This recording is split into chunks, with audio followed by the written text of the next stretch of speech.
Tell your friends, head over to Pokemon.com/live. We've got both this match. If it ends early, I think we'll even be able to catch some from the other match. And then we're going straight into the finals to crown the final national champion. And of course, get on social media, use that hashtag #PlayPokemon, join the conversation, tell us who you think is going to win. Can Paul overcome the odds again, or will Nick move on to the finals with his Night March Vespiquen deck? Here we go, and oh no, Paul starts off with his Hoopa EX, the worst possible starting Pokemon. Oh man, you have no immediately easy way to retreat it, and not only that, you can't use Scoundrel Ring if you're already in the active spot. It's a play from your hand ability. That's crucial to setting up. Oh my gosh. Paul, all you could do is play Lysander. What's happening? Paul, Does this deck do anything else? And Nick, is he going to scoop? Oh no, he has actually all these options. It turns out it doesn't work every time. So yeah, Paul just does not seem to have anything in his opening hand. If he had started with another Pokemon and then had Hoopa EX in his opening hand, we would have seen him do a bunch more stuff. But all he can do is play an Energy onto Hoopa EX, play a Lysander, and that's it. And this is actually going to be an extremely nerve-wracking turn for him. Nick's deck does have the potential to knock out this Hoopa EX as quickly as the first turn. Yeah, he could lose right in one, and Nick's got a full head of steam. He's going to discard as many Pokemon as possible right here. Yeah, Hoopa EX has a weakness to Psychic Pokemon, which means Pumpkaboo can knock it out. So if Nick can play enough Battle Compressors and Ultra Balls and discard a bunch of those Pokemon with the Night March attack, we could just see a quick, escape rope, switch into the Pumpkaboo, and Night March, turn one, game over. So here's Shaman set up, draw 4 cards. I see him grab a Lampent. I think he has the Versus Seeker for the Sycamore, so he could use that as an option. He also has another Battle Compressor, so all things that you would really like to see if you're trying to stretch out for that turn 1 knockout. And also, I got to say, props to Nick. I know you can't hear me, but I love when players show the die to reveal how many Night March Pokemon they have in the discard pile. Just extremely helpful. Definitely. We always get nervous when it's like, how many Night March Pokemon are actually in there? And you're like, I think it's a knockout. Oh, nope, it's not a knockout. Oops. Although it's possible he could also maybe just have the die for how many Pokemon he has in the discard pile in general. There's actually 2 separate discard maths for this deck, and it gets pretty interesting because your Night March Pokemon fuel Night March 20 times the amount of Night March Pokemon that you have in there. But then also Bee Revenge is 10. You get an additional 10 damage for each single Pokemon in the discard pile, whether it's Night March or not. So we'll try our best to keep track of both. But all we know is there are a lot of Pokemon in the discard pile right now, including, I believe, 2 more Joltik.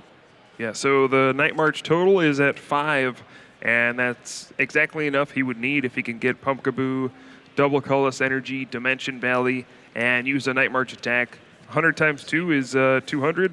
He would get a knockout on the Hoopa EX, but he does have to play his Escape Rope here. He only plays that one kind of switching card. We see Float Stone sometimes in these decks, but no, Escape Rope is the only way to switch a Pokemon in Nick's deck, and he had to use it right there. So odds are Paul's going to make it through the turn, but... First, I saw a puzzle piece in his hand. If he could get 2 Puzzle of Time, that could be one ridiculous way of making it happen. All right, so we got the town map. Nick going to flip over his prize cards, rendering our prize cam useless from here on out. Rest in peace, prize cam. The anti-prize cam technology. Yep, there you see. All we see are the sleeves. They got us. But yeah, we do see Pumpkaboo. Pumpkaboo and a double. Colorless. I believe he's already played the supporter for the turn, but he's going to dig with Shaman versus Seeker Lysander. Those aren't going to do it. I think maybe he was fishing for another Puzzle timepiece, which could have been absolutely huge. Now I think he's finally stuck.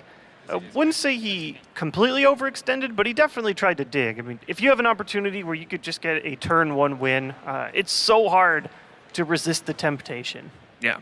Now, the problem for Paul is, sure, he makes it through the turn, but he still doesn't have anything. And even if he draws something this turn, we're talking about this is probably not a good matchup for him. He can't afford to not have an explosive start, and once again, just draws nothing. He has another Lysander, which I don't know how he keeps drawing these. Right? But, they're just a magnet. But there's no reason to play Lysander. The only thing you would want to really target is Shaman EX to force your opponent to retreat. So this could be a very quick game one, unfortunately for Paul. Unable to draw anything, but can Nick capitalize on this situation? I would be surprised if he did not take the knockout here. Yeah. He's going to need a way to retreat his Shaman EX and then also Dimension Valley to use Pumpkaboo's Night March attack. If he can do that, he'll win the game just like that. Yeah, and see, he knows which cards to discard. That Enhanced Hammer, normally a great tech against decks that run Special Energy. Recognizing in this matchup, well, there's no Special Energy at all. Just discarding cards that he doesn't want to see, thinning the deck out so that he can attempt to draw as many cards as possible and try and get the game win condition. And at this point, look at how many cards Nick has burned through. His discard pile is almost as big as his deck at this point. And with that Professor Sycamore, it might be the case that he's extremely favored to draw what he needs here. Wow, I don't think I see Dimension Valley. He has the double colorless energy, but unowned farewell letter. Says farewell, and he says hello to Ultra Ball. That gives him a few more things to work with. Yeah, that turns Ultra Ball, that one card from the unknown farewell letter turns into an Ultra Ball, which he'll discard 2 cards, probably find a third Shaman EX or even another unknown, dig for some more cards. Really looking for the Dimension Valley to win the game right here. Yeah, that's all he needs. It's not even like he's in a bad position anyways. If he does overextend because Paul has absolutely nothing over these first 2 turns, it's already a very favorable matchup for you. You have multiple Vespiquen in play if for some reason Paul is able to set up if you fail this. So you might as well try and dig and make it happen. Yeah, so attaches the energy now to draw more cards. Does he find the Dimension Valley? Not yet. No. But there's another. Oh, he can't play the farewell letter. His bench is full now. So he did all of that, and he's just short by 1 energy. And so got to be a little frustrating for Nick, but again, he's not in any danger of losing by any means. Paul still has nothing, and he's just going to Sky Return, deal the 30, pick up the Shaman, put it back into his hand with that double colorless energy. And now even if Paul has a Lysander, which we know he does, he might be able to stall 1 more turn, but just seems like at this point not very possible. Draws Versus Seeker. Wow, Versus Seeker for Lysander. That's it. It's the only thing we've seen Paul do in these last 2 matches. I hope he can at least do something in the next game. Yeah, the Lysander only works in certain situations, unfortunately. So Nick at this point's got to be like, where's Dimension Valley? They're actually both in his deck, in the bottom 7 cards of his deck. So if he has a Sycamore, he sees it there, he'll draw all of his cards and he'll win the game this turn. Yeah, and that's all he's got to do. It's pretty crazy to see how quickly one player can draw through all their cards. Nick has actually been playing very quickly, despite the amount of options that he's had. Yeah, look at that. Draws his entire deck. Doesn't matter, though. Drops the Dimension Valley, retreats, and we have a Night March. Down goes Hoopa EX, and Nick 1 game away now from moving to the finals of the National Championships. Now, in other situations, it might be a case where you would really love to have that happen on turn 1. This deck is definitely the kind that can have that happen. You don't even have to hit that heavily because of the weakness. All you need is Pumpkaboo and 5 Night Marchers in the discard pile. Took him 2 extra turns, but it turns out if you're not able to draw anything in 2 turns, there wasn't really anything Paul could do anyways. Just an unfortunate first game. Sometimes you just draw a handful of cards that don't help you very much. Started with Hoopa EX, his worst starting Pokemon. Had no draw supporters, had no Ultra Ball, had no Trainer's Mail, had absolutely nothing. Those kind of starts are really unlikely in the current state of the game where there are so many ways to bail you out, like Shaman EX. So many different cards Paul could have drawn there to give himself a shot, but just kept drawing, Lysander. Yeah, unfortunately, that can happen sometimes. Although if I'm Paul, in a matchup this bad, you kind of have to hope that your opponent gets the same thing for you to have a chance to win this second game and push it to a third. Yeah, I mean, even if Paul gets a good start, I don't know what his plan is in the matchup. We're talking to our other commentator Kenny before, and he was saying Paul has a plan. He has a plan, yeah. But I want to know what the plan is. I can tell you what his plan isn't. It's Hoopa start, attach, pass. Yeah. If I'm Paul, I'm probably thinking I have to use Seismitoad EX, Quaking Punch, stop item cards pretty quickly. Try to take a few knockouts with a Seismitoad EX before Nick can build up any sort of momentum. And then maybe try to clean up at some point with that Articuno with a Delta Plus Ancient Trait, getting multiple prize cards off of one attack. Try to go after a Shaman EX at some point for some easy prize cards. I mean, if you're going toe-to-toe, Night March and Vespiquen are just doing way more damage than you and also hitting for weakness on most of your Pokemon. So I just don't know what Paul's plan is. Nick's got an answer for all of his different tools. Yeah, and he's already got plenty of Night Marchers ready to go. He's actually got one of those hands where you can stick them more away, multiple Night March pieces right off the bat, which is really nice. I'm trying to think. The town map prize. You can't get us this time. Try and flip over the prizes. We already see them all. Town map 1, prize cam 1. And over on Paul's side, nothing game-breaking, although it's just going to be very hard for him in general. I'm trying to think of any way to get out of this matchup. Curious to see what he does to play himself out of it. So, Paul, this game will actually be able to play cards, has Ultra Ball in his hand, and I assume this is going to find something like a Hoopa EX pretty quickly, use that Scoundrel Ring ability, get some more Pokemon EX into play.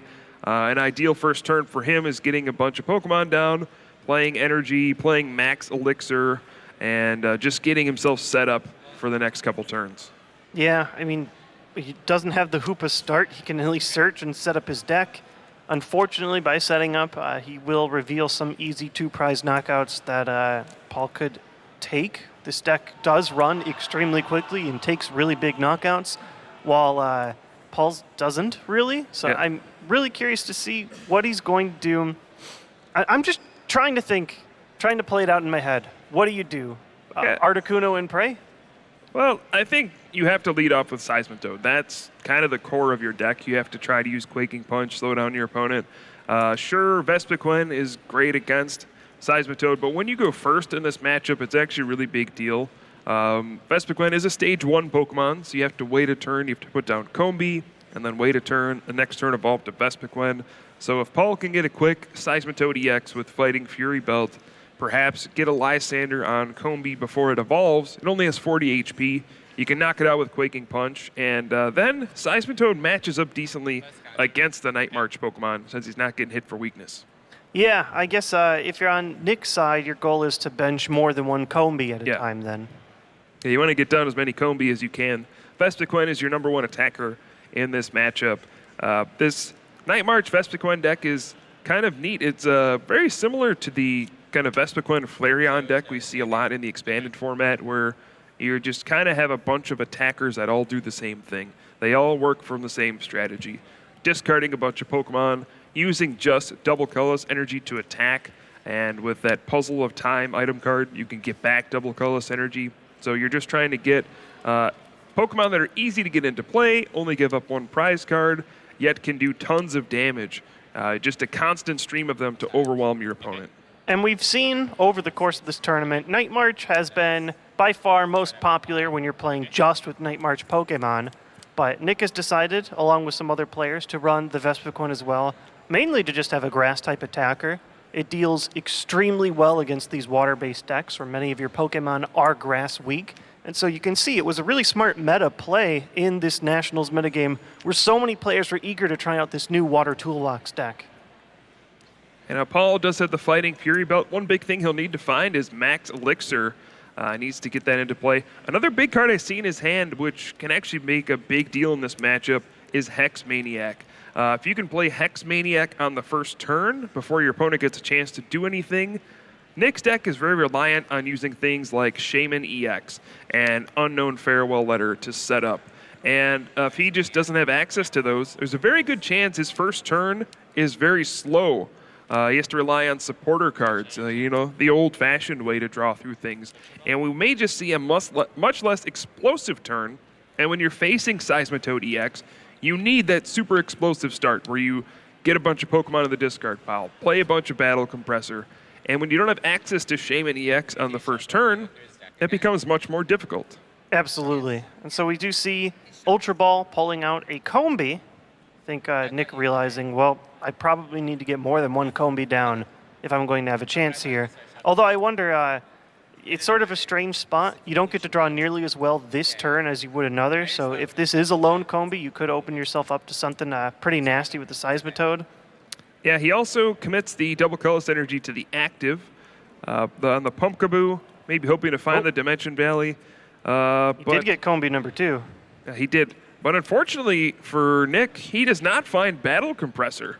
So I think he's just not going to have many Night March Pokemon in the discard pile. Plays an Ultra Ball, gets rid of another item card, but without abilities, he just was not able to draw into more Battle Compressor. And Paul very easily with, Energy Switch and an Energy can start using that Quaking Punch. And if Nick never gets a chance to use Battle Compressor to discard Pokemon, he just won't deal enough damage to knock out Seismitoad. I think he at least has, just 3 Night March Pokemon in the discard pile. He was able to dump some Lampent off an Ultra Ball, and I think I saw a Joltik in there as well. It's certainly not enough Pokemon in the discard pile, though, to deal that heavy damage that you really want to see on this first turn of attacking. Certainly. So we see Unknown get put down on the bench. Shaman EX in Nick's hand, but he can't use the ability. Yeah, can't attack either because he doesn't have the right stadium in play.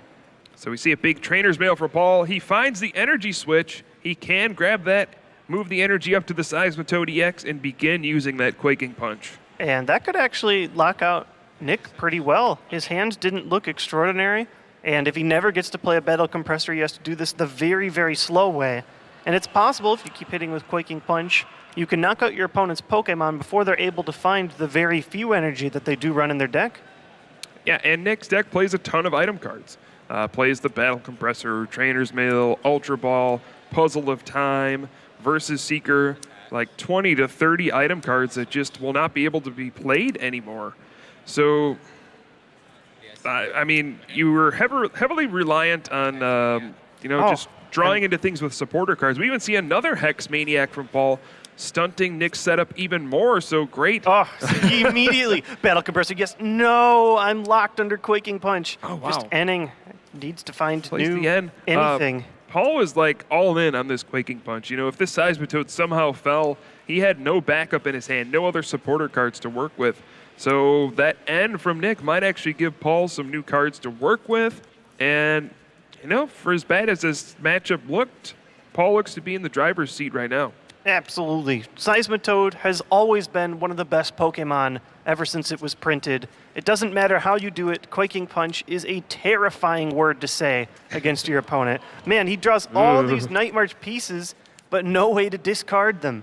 Yeah, he can't even do the farewell letter because of Hex Maniac. Yeah, he'll probably bench the other Unknown just to have it for a following turn in case an N is played. But look at that hand. It's 3 Joltik, Lampent, and Ultra Ball. Nick's got nothing.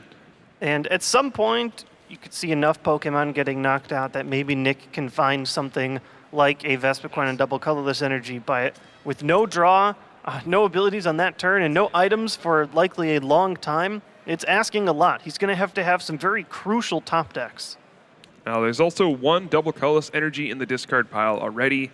A second one attached to the active Pumpkaboo. So Nick, without access to Puzzle of Time, because he can't play item cards, only has 2 double colorless energy in his entire deck. Those are the only 4 energy cards he runs in his entire deck. So there's a chance he just might not be able to draw into them, and he might not be able to attack for a very long time. Wow, and he does hit the Elixir here. One of the ways I thought Paul could maybe struggle, like you were saying, is he went all in on this one Toad. If for some reason it gets knocked out, you don't really have a great replacement threat, but he can at least start setting up this other Seismitoad as well, capitalizing on Nick's weakness. Yeah, and I always love seeing those foil base set style energy. I have a whole binder full of these for any type of deck that I play. They're a lot of fun. Paul is an old school player, so not a surprise to see him have these classic style of energy cards. Hits the second Max Elixir as well, Whoa. And we've seen Max Elixir be such an important card in so many strategies this weekend, and that's exactly why. You only get to play 1 energy card per turn from your hand, but when you have an item card that allows you to kind of bypass that rule, you can speed up your Pokemon unlike you've ever been able to before. So Paul has 4 energy cards in play. Meanwhile, after this Pumpkaboo gets knocked out, Nick's going to have 2 energy cards left in his whole deck. Yep. And there we do see Quaking Punch takes down the Pumpkaboo. Nick promotes Combi. He does draw the Shaman EX, so perhaps this can get him into a few more cards. He does have the Unknown Farewell Letters as well. He really needs to find a Professor Sycamore at this point. More Shaman, more Farewell Letter. Sycamore could do a great deal. Can't play that Versus Seeker. He's got a Farewell Letter he can play here and another from his hand, but his hand's going to be so large, the Shaman... Oh, another Shaman. Oh, boy. He can't play these to draw cards because you can only draw until you have 6. This last Farewell Letter might be his last chance. Oh, here we go. Huge card here, and another item card he cannot play. Doesn't even find a Vespiquen or anything like that. Just a ton of basic Pokemon and item cards. You can probably make a mean poker hand out of this, but not a mean Pokemon hand. Yeah, no, not at all. So Nick just has to pass the turn with the Combi active, and Paul's got a pretty easy decision. He can Quaking Punch, knock out the Combi, take another prize, keep the item lock going, and Nick's just got to draw something. Do you promote the Combi and hope, or do you promote Shaman and wait? I guess he's going to promote Shaman. Draws him their Combi, which buys him 1 turn of like a Lysander, really ending your chances, but it's pretty much, do I draw a Sycamore? No? Well, then I'm probably not going to have any out. And, I mean, this is kind of a scary point, though. I mean, if Nick was able, among all those unknown Farewell Letters, Shaman setup, if he was able to hit Professor Sycamore, discard all the Pokemon in his hand, and then get Vespiquen and Double Colorless, that Seismitoad EX was going down.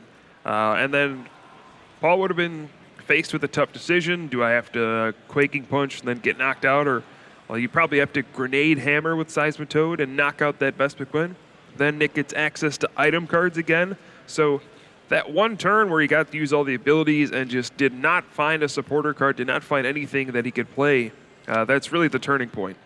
Yeah, the Hex Maniac is a really great opener for Paul. I wonder if that's part of his plan that he was talking about, giving you some kind of early game disruption before you actually start bringing it in with the Quaking Punch on the next turn. Sure. And Paul, I'm sure he knows, that's the Lysander, his trademark card of the tournament so far. This time very relevant. Able to bring out a Combi and Quaking Punch for yet another knockout, going down to 3 prize cards very quickly, and the clock is ticking for Nick. Nick draws a Double Colorless Energy, which is almost something that can save it for him, but not quite. He could reveal that he has it by just attaching and doing a Sky Return, putting almost negligible damage counters in the field and bringing it back to his hand.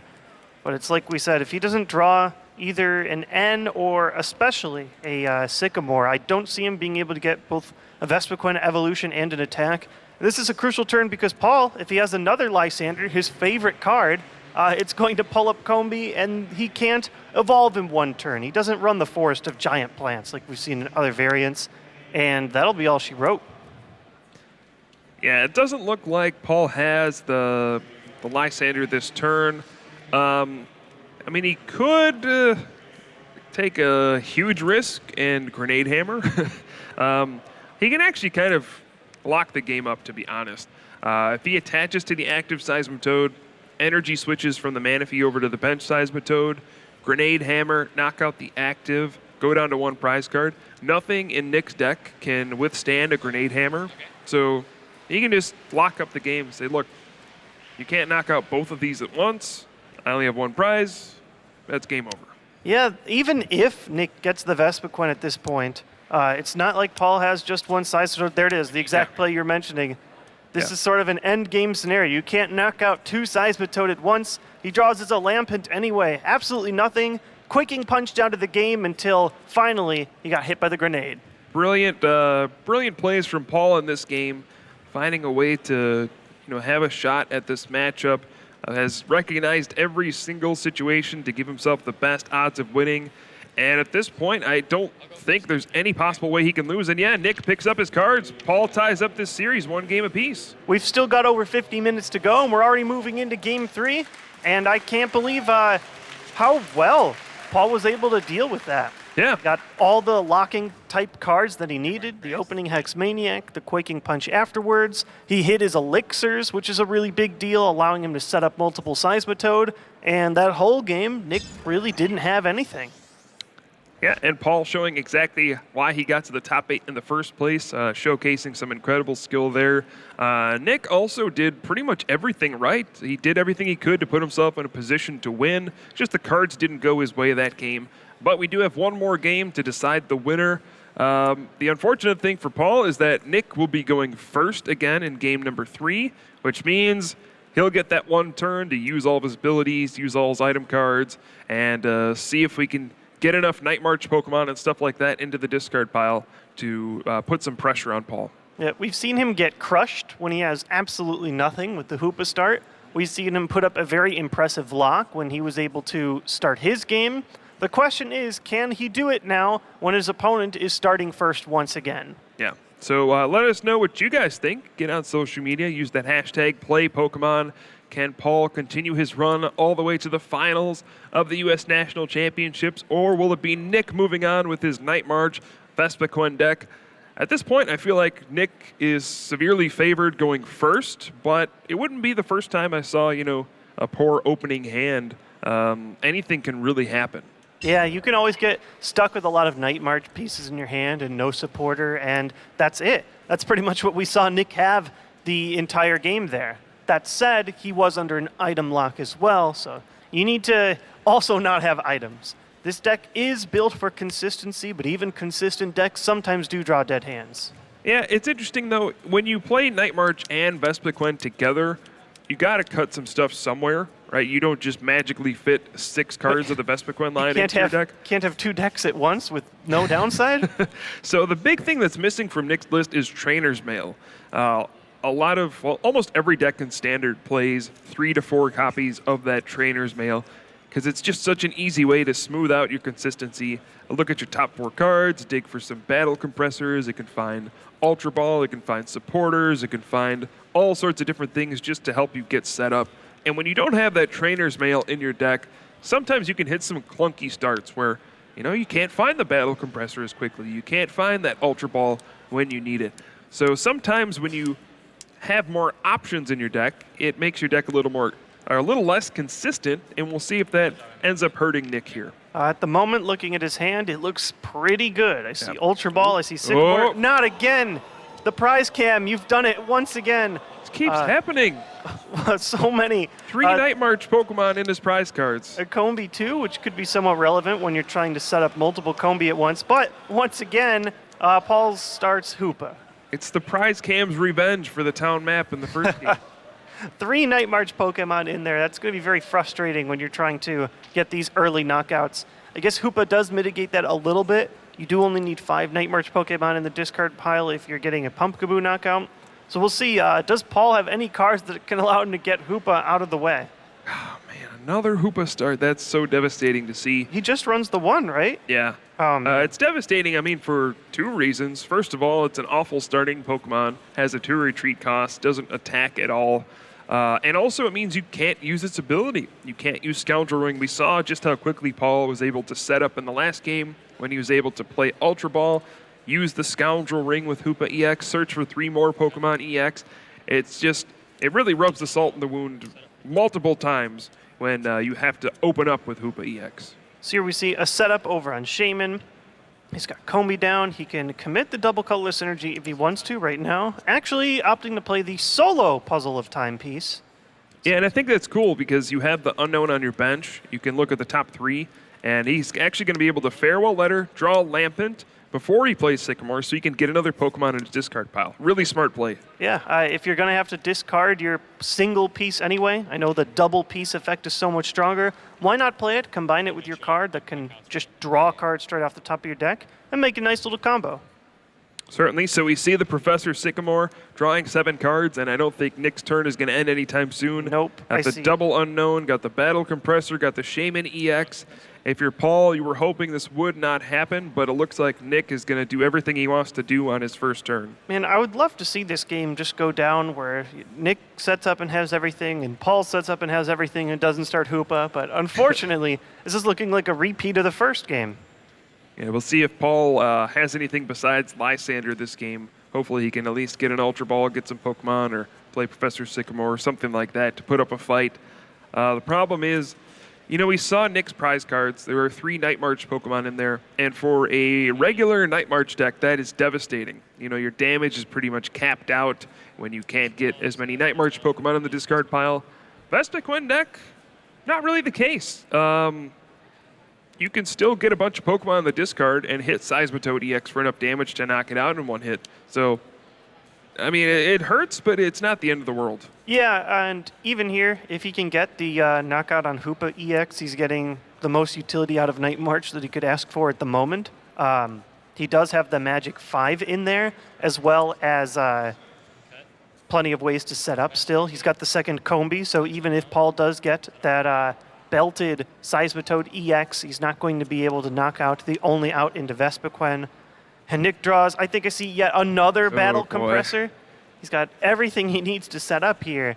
And this is usually what we see with these kinds of decks. Yeah, Nick doing everything he can to play all of his item cards down on the first turn. This is why these Night March and Vespiquen decks are so powerful. They're able to filter through their deck so quickly with all of these item cards, all of these abilities. And once you streamline through everything and all that's left are the good cards, I mean, it makes it very easy to execute your strategy in the following turns. Yeah, the only downside I guess I could see is these decks do draw through cards extremely quickly. Your deck size gets small right away. It could maybe give Paul some kind of option where he tries to fight for a deck out, but trying to fight against these Vespiquen is going to be a nightmare. Yeah, you can always go for the deck out win with things like Articuno, Chilling Sigh, Regice, Ice Beam, things to afflict special conditions on your opponent's Pokemon, prevent them from attacking. Sometimes you got to get desperate in these situations. Yeah, he said he's got a plan. I'm sure he's thought about some of his alternate attacks and what they could potentially do. Yeah, you always got to be on the lookout for weird ways to win. The Pokemon TCG is not always as straightforward as it seems. Sometimes you can take advantage of bizarre situations where your opponent has run out of a certain amount of resources, only has a few cards left. You can trap something in the active spot and prevent your opponent from attacking, even though it looks like they clearly have you beat. There's just so many different ways to win. It's just, can Paul actually find a way out of this one? So we do see Paul sorting out the Pokemon within Nick's discard pile. Looks like he's got that decent chunk of Night Marchers. There were actually two Vespiquen in there as well. Oh, okay. So Nick, I mean, he probably won't need very many of them, right? He could probably take down a Seismitoad or two just with one Vespiquen. So having two in there, not the end of the world. He also does have the Puzzle of Time to recover some of those cards. Looks like Paul setting some cards aside for an Ultra Ball, and we'll see if he can get that explosive turn. Can he find, a couple max elixirs, get the Seismitoad EX up and running? I guess. I mean, do you even Quaking Punch here, seeing a Combi on the bench with a double colorless energy? Yeah, it's really terrifying to expose yourself to such a big knockout almost immediately on your opponent's turn. And even then, how do you even choose to set up? Hoopa's normally your bread and butter. You just Ultra Ball Hoopa. You have everything on your bench, all your easy retreating options. Here with the single Ultra Ball, do you just grab a Shaman and hope to draw deeper? You saw him eye the Seismitoad for a brief second, but then he doesn't really have anything else. I'm not even sure he has a draw supporter in hand, so he might just have to do a desperate Shaman. Yeah, he discards the Sycamore. I know Paul also has a Lysander in hand like he always does. I think he's trying to figure out, is there any way I can Lysander and knock out that Combi this turn? Take away the double colorless energy, make it difficult for my opponent to set up a Vespiquen? It's going to be tough. I think if Paul had started with any other Pokemon besides Hoopa EX, he'd be able to grab it here, grab everything he needs, the Manaphy, the Seismitoad, and the Shaman, using the Scoundrel Ring ability. When he can only Ultra Ball for one Pokemon, he can't get that full combo. He needs Manaphy for the Aqua Tube to retreat. He needs Seismitoad, his attacker. He needs Shaman to set up and draw more cards, but he can only find one Pokemon here. He's going to have to draw them one at a time. The Shaman probably won't be that impressive. I just can't imagine him finding all of those pieces to set up while also having the luxury of playing Lysander as well. Yep, but Paul's going to go over his options here, try to find the best possible odds for him to, get what he needs to do this turn. Decides that Shaman EX is the way to go. I'm sure he's not going to play that quite yet. Going to go back into his hand. Has not used the setup ability. Has a Trainer's Mail to play. I guess you're looking for another Ultra Ball. Yeah, anything to get more Pokemon down, and it could make his hand a bit thinner. And he actually has the Well, Choice of N and nothing else. If he's really dedicated to drawing with this Shaman, do you even grab the N at all? I guess not. Or you could play the N and refresh and hope that N gives you a better hand than just a Shaman for around 2 cards. Just kind of a bummer because then it makes your Ultra Ball sort of a waste. You could have grabbed Seismitoad instead or anything else to bench first. Yeah, you can kind of grab the N as an insurance policy. It means you draw 1 less card off of setup. But if you didn't draw a supporter off of setup, at least you'll be able to play one. It's always that trade-off. You know, how risky do you want to be? And so we do see he did have Super Rod, so he's got a burnable card there.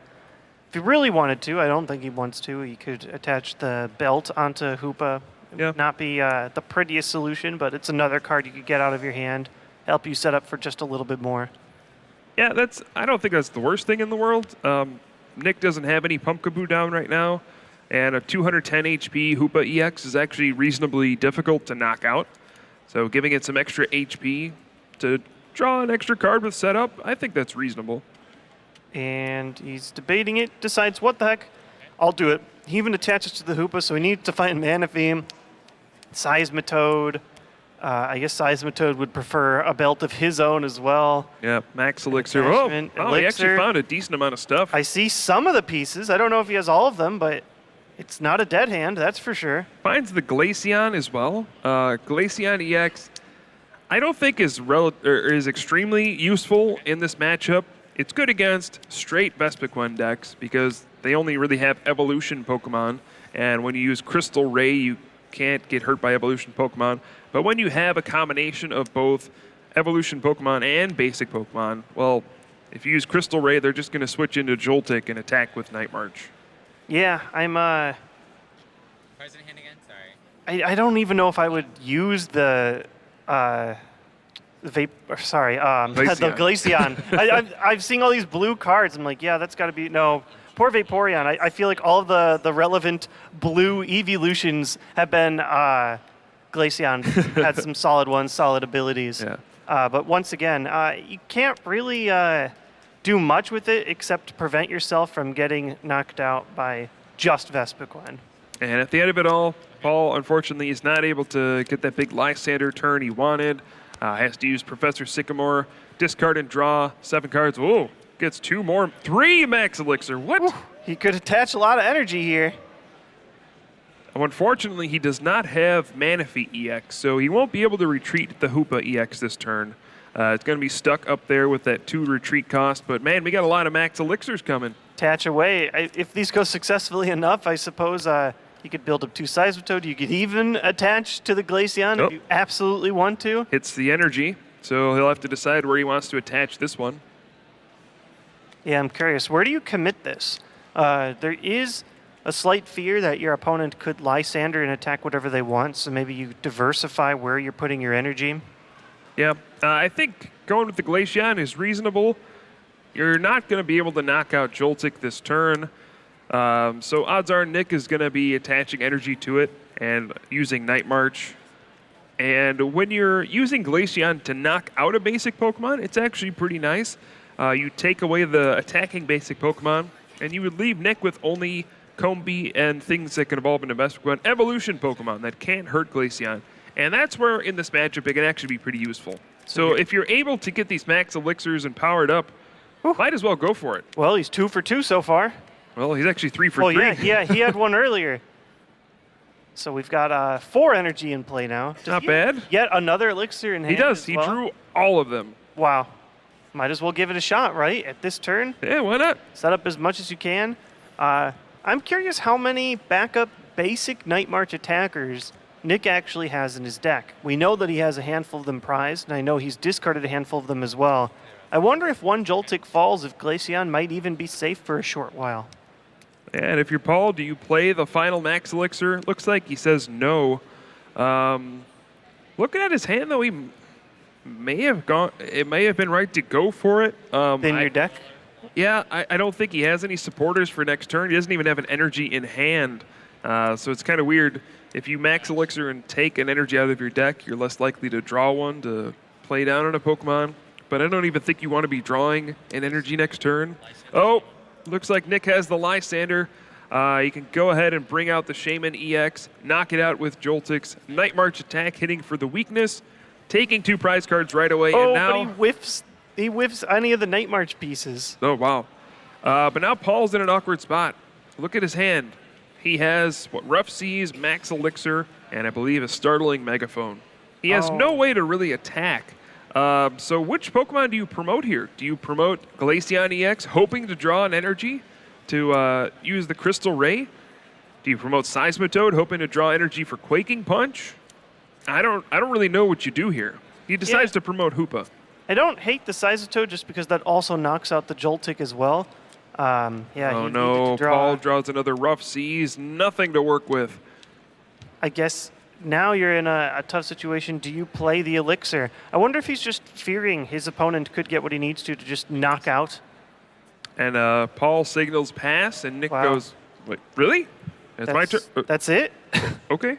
And here come the Vespiquen. There's at least one in play now.